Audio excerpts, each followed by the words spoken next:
Now I am going to explain about the topic induced breeding in fishes. This technique was evolved in the country Argentina by B.A. Hosey. Brazil was the first country to develop this technique. In India, induced breeding technique was done by Hamid Khan and Sirinus Mrigala. Induced breeding, it is a technique. The matured fishes are stimulated by the pituitary hormones or synthetic hormones.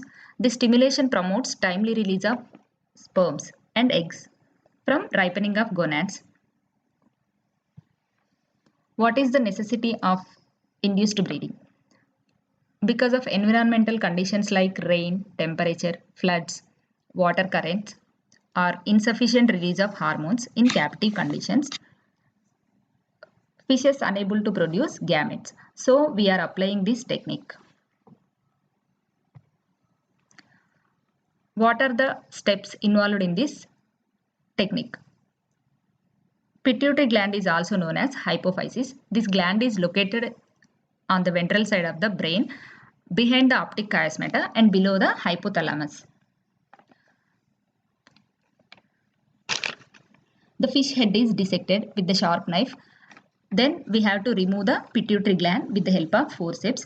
Then pituitary gland is placed on a fresh absolute alcohol for dehydration and defatting. Then the pituitary gland is homogenized with distilled water. Then the pituitary gland is centrifuged. That centrifugation, after centrifugation, the supernatant will take out. The supernatant is used as injection. Generally, needle numbers are 19, 22 and 24 are used for the injections. Intramuscular injections is commonly practiced. The hormone injected into the intraperitoneal region, intramuscular region to the fishes.